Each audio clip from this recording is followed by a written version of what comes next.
আমাকে মেরে দিতেই পারে, মেরে দেওয়ার আগে পর্যন্ত আমি লড়ে যাব। দুই মাই হারিয়েছেন তাদের একমাত্র কন্যা সন্তানকে। একজনের ডাক্তারি পড়ুয়া মেয়েকে ধর্ষণ ও খুন করা হয়েছে, আরেকজনের চতুর্থ শ্রেণীর পড়ুয়া মেয়ে তৃণমূলের জয়োল্লাস থেকে ছোড়া বোমায় প্রাণ হারিয়েছে। শনিবার মেয়ের বিচারের দাবি মিলিয়ে দিয়েছে দুই সন্তানহারা জননীকে।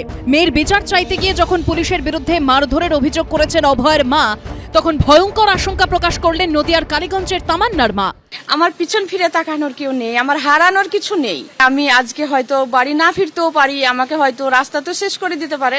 আমি কিছু আমার জীবনের আশা আমি করি না, আমাকে মেরে দিতেই পারে, মেরে দেওয়ার আগে পর্যন্ত আমি লড়ে যাব। আমাদের সমবেদনা তামান্নার মায়ের প্রতিও আছে, আমাদের সমবেদনা অভয়ার মায়ের প্রতিও আছে। কিন্তু যদি এই গোটা প্রসেসটা বা এই আন্দোলনটা রাজনৈতিক উদ্দেশ্য প্রণোদিত হয়ে বিজেপি বা সিপিএম হাইজ্যাক করে নেয়, তাহলে আমার মনে হয় আমাদের সমবেদনা তো থাকবেই না, পশ্চিমবঙ্গের মানুষেরও সমবেদনা থাকবে। শনিবার হাসপাতালে অভয়ের মাকে দেখতে যান তামান্নার মা। জীবন চলে যাবে, মেয়েরা চলে যায়, মায়েরা থেকে কি করবে? তো চলে যাবে, তবুও যেন বিচারের শেষ দিন পর্যন্ত লড়ে যেতে হবে। আন্দোলন চলবে, আন্দোলন থামবে না। যতদিন উনি ওনার মেয়ের বিচার না পাচ্ছে ততদিন উনি আন্দোলন চালাবে। আমি যতদিন না পাচ্ছি আমি আন্দোলন চালিয়ে যাব। এসে বলে গেছে লড়াইটা আপনারা যেরকম আমারও লড়াই, আমরা দুজন একসঙ্গে লড়াইটা লড়ব।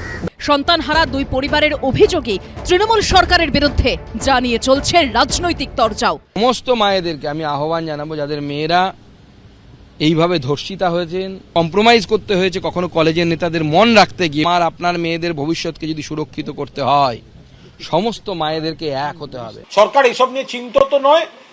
সরকার আপনারা কি আন্দোলন করছেন ওই করছেন, আপনাদের সুরক্ষা সরকার, পুলিশ সবাই দেখেছে, সবাই ছিল। বাকি কোনো বিজেপি নাটক নিয়ে সরকার চিন্তিত নয়। মেয়েকে ফিরে পাবেন না আর কেউই, কিন্তু যে দাবিতে ওরা রাস্তায় নেমেছেন সেই বিচার মিলবে কবে? সন্দীপ সরকার, সত্যজিৎ বৈদ্য ও অনির্বাণ বিশ্বাসের রিপোর্ট।